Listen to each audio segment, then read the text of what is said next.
semuanya, selamat datang di Poka Green, podcast anak Agreen. Halo semuanya, balik lagi di Poka Green, podcast anak Agreen. Tempatnya kita ngobrol-ngobrol santai tapi tetap berbobot seputar dunia agroindustri. Di sini kita bakal bahas hal-hal seru, mulai dari kehidupan mahasiswa Agreen sampai topik-topik menarik seputar pertanian dan pengolahan hasil. Bareng sama aku Syahwa Dan aku Arlindi, kita bakal nemenin kalian di episode kali ini yang judulnya Dari Hulu ke Hilir, cerita seru dunia agroindustri. Nah, banyak banget nih yang masih suka bingung kan, apa sih bedanya ATPH sama APHP? Yang katanya dua-duanya itu dari agroindustri, tapi kok beda peminatan? Nah, dua-duanya itu sama-sama penting Syahwa, cuma fokusnya aja yang beda.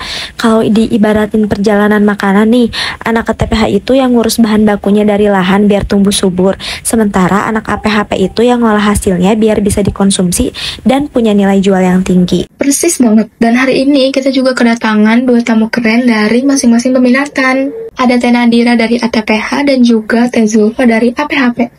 Halo Teteh. Halo Arlindi, halo Syahwa. Halo, sama aku juga semangat banget nih buat sharing hari ini. Sebelum kita masuk ke topik utamanya, aku penasaran deh sama kalian. Boleh gak sih Nadira sama Zulfa cerita dikit kenapa sih kalian akhirnya milih peminatan itu gitu kan? Di agroindustri ini sekarang ada dua peminatan nih, yaitu ada ATPH sama APHP. Buat Teh Nadira gimana nih? Kenapa milih ATPH? Sebenarnya dari awal tuh aku emang tertarik ke pertanian sih. Di rumah juga aku punya beberapa tanaman hias. Terus kadang kan ada yang daunnya layu, ada yang pertumbuhannya lambat atau berhenti tumbuh. Nah itu tuh bikin aku penasaran, dan dari situ aku mulai mikir kenapa bisa gini ya. Terus gimana caranya nih biar tanaman itu bisa tumbuh subur dan sehat. Nah pas mulai kuliah di prodi ini, kita kan awalnya dibagi jadi dua peminatan nih ya. Yang ATPH fokus ke pertanian, yang APHP itu fokus ke pengolahan pangan. Nah aku tuh langsung ngerasa tertarik ke ATPH karena di sana tuh kita banyak praktik langsung di lapangan, dan rasanya tuh beda banget kalau belajar cuma di buku atau di lab gitu dibanding di lapangan. Nah ilmu itu berasa hidup, dan setiap kesalahan atau tantangan itu malah jadi pengalaman yang berharga. Oh, jadi kamu itu lebih suka prosesnya gitu ya, dari tanah sampai ke tumbuh. Nah iya, aku ngerasa itu tuh bagian paling dasar dari dunia pangan, karena kan nggak ada bahan baku yang bagus kalau nggak ada budidaya yang benar. Wah, setuju banget Teh Nadira. Kalau Teh Zulfa sendiri gimana nih? Kenapa lebih memilih APHP daripada ATPH? Kalau aku dari dulu emang suka nih eksperimen di dapur. Tapi pas masuk APHP, aku baru sadar ternyata pengolahan pangan itu cuma soal masak, tapi juga soal teknologi, gizi, dan inovasi pangan atau produk. Kayak dari bahan biasa bisa jadi sesuatu yang bernilai jual tinggi. Itu seru banget buat aku. Oh, Teh Zulfa tuh berarti tipe yang suka ngolah dan berinovasi ya. Nah, jadi kayak bukan cuma mikir enak, tapi juga mikir tahan lama dan layak jual untuk produknya. Betul banget, aku suka banget bagian itu. Apalagi kalau produk hasil olahan kita bisa diterima banyak orang, ada rasa puasnya sendiri. Wah, keren-keren banget ya Syahwa. Jadi jelas ya, dua peminatan ini tuh punya karakter yang beda tapi saling nyambung. Biar makin ada bayangannya, kita mulai dulu dari sisi hulunya nih. Ada ATPH atau Agribisnis Tanaman Pangan dan Hortikultura. Nah, Teh Nadira, boleh nggak sih ceritain sedikit gimana proses pangan itu dimulai dari lahan? Dan biasanya tuh apa aja sih tantangan yang ada di lapangan? Iya, jadi kalau di ATPH sendiri itu semuanya dimulai dari budidaya, dari nol banget. Nah, kita tuh belajar step by step supaya tanaman itu bisa tumbuh sehat dan produktif. Nah, kalau step by stepnya itu apa aja sih Teh? Step by stepnya itu, yang pertama dimulai dari pemilihan benih. Nah, pemilihan benihnya itu harus pilih benih yang sehat, unggul, terus cocok sama kondisi lahan. Terus lanjut ke pengolahan tanah.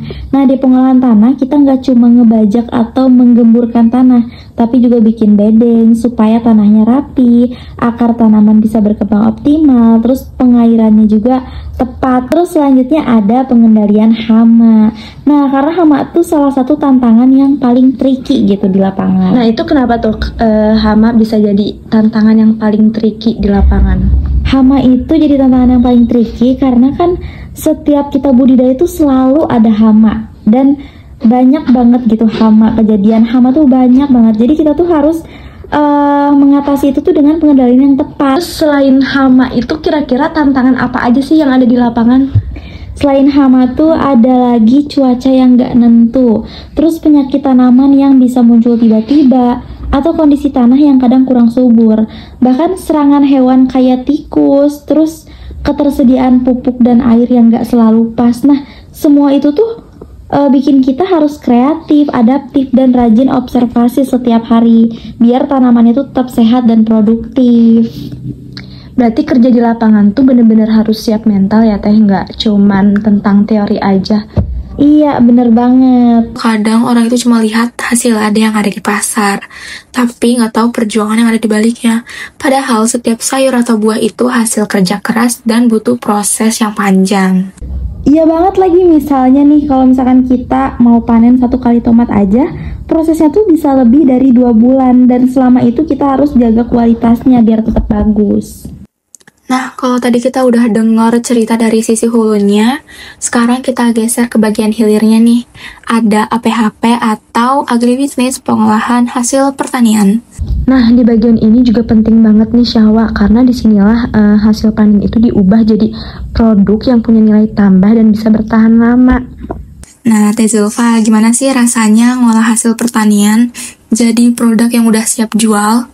Seru banget. Misalnya kita ada cabai segar, kita olah nih hingga umur simpan itu lebih lama, kurang lebih 6 bulan. Selain itu juga kita belajar tentang teknologi pengolahan, kemasan, sampai standar keamanan pangan.